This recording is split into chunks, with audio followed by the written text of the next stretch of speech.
Hello guys, how you doing? My name is Gavin and today I'll be um, delving into a topic known as JavaScript. Obviously, I'm going to be referring to the book JavaScript for Kids, Chapter 1. So if you can all go with like page 30 of JavaScript, I'll be very much appreciated. Computers are incredibly powerful machines capable of performing amazing feats, like making millions of complex calculations in less than a few seconds. But man, deep down, computers are actually pretty dumb. Yo, baby. Computers can only do exactly what us humans tell them to do. We tell computers how to behave using computer programs, which are just set of instructions for the computers to follow. Without these programs, computers can pretty much not do anything at all. Even worse, computers cannot understand English for meaning, as well as any other language thereof. Computer programs are written in a programming language like JavaScript. This programming language is used to write programs that run in web pages. JavaScript can control how a web page looks or make the page respond when a viewer clicks a button or moves the mouse. Sites like Gmail, Facebook, and Twitter use JavaScript to make it easier to send email, post comments, or browse websites. For example, when you're on Twitter reading tweets from, let's say, for example, account like, let's say, at Gabriel Kandini, ironically my name, and you see more tweets at the bottom of the page, I scroll down. Yes, that is JavaScript in action. Yeah, right.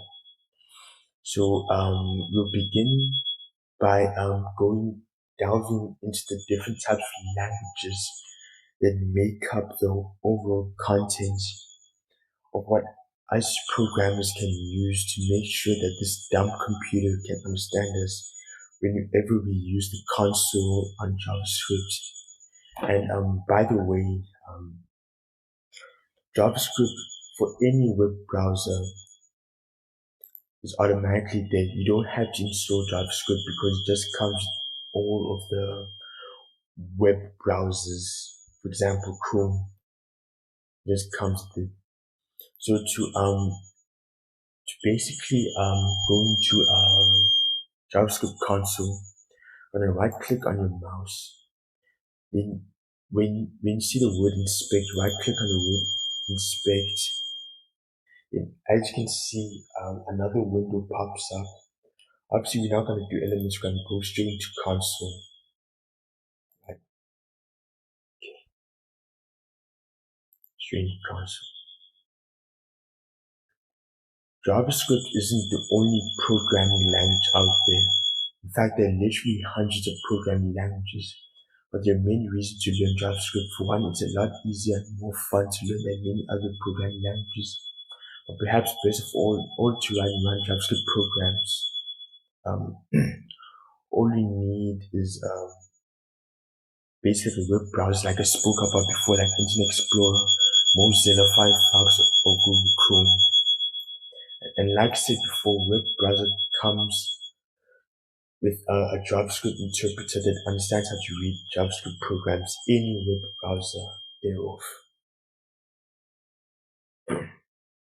So obviously, we're going to go straight down into the languages, right?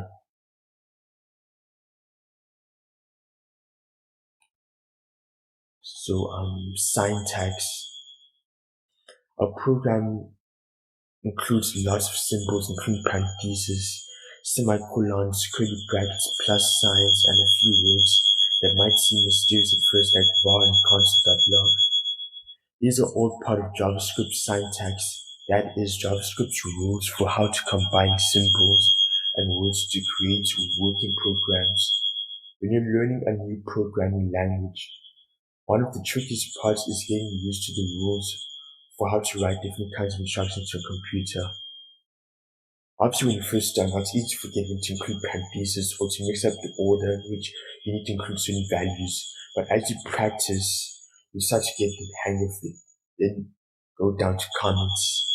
The first line now, cat's program is this: draw as many cats as you want. This is called a comment. Programmers use comments to make it easier for other programs to read and understand their code. The computer ignores comments completely. Wait, they ignore comments completely? Talk about being a dumb piece of technology.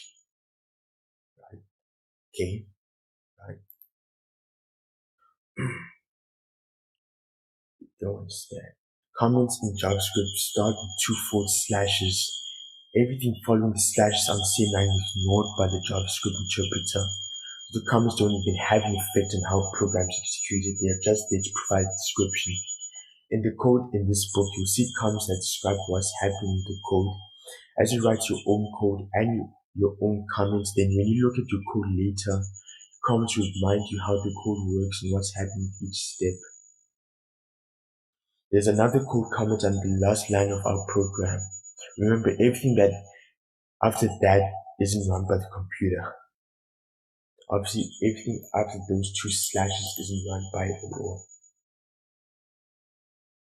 Right? So let's start with our first program in the console. And so every time working with Java, obviously you're gonna press about, right? Then you do a colon, blank, enter. Then obviously gonna say about blank,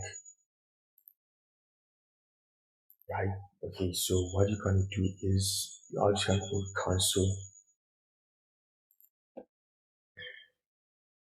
As you can see in regards to instructions, uh, it instructs you to go to the address bar, type in blank. So what I just did just now, I'm just gonna do that. Let's say, for example, you wanna execute a code on JavaScript. Let's do some simple math, right? So let's say 3 plus 4, right? Press enter, then it's gonna equal 7, right? That's your the first one. But obviously we need to do something a little bit more complicated than that. So let's go straight into that.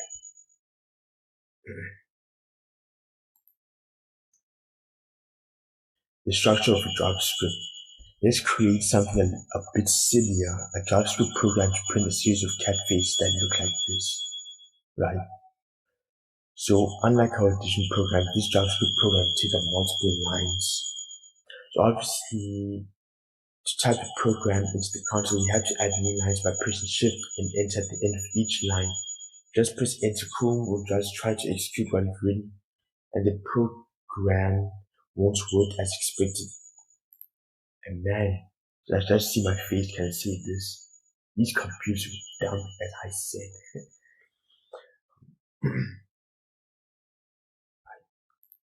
So basically,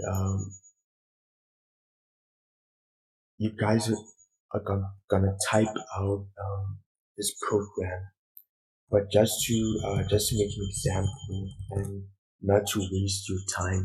Obviously, I'm not gonna type it out. I'm just gonna highlight it and copy it. Then I'm gonna paste it onto the program, onto the Java program. I paste.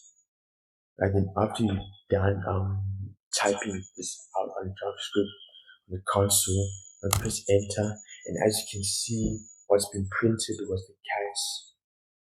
And it's been the cats that been printed out on the JavaScript script, right? So, right. So get a great look at the results of what happens when you type out a code on the console, obviously. And as you can see, this is what you're gonna get. The highlighted part is what you're gonna get, those results. If you made any typos, your output might look very different or you might get an error. That's what I mean when I say computers are very dumb. Even a simple piece of code must be perfect for a computer to understand what you want to do, right?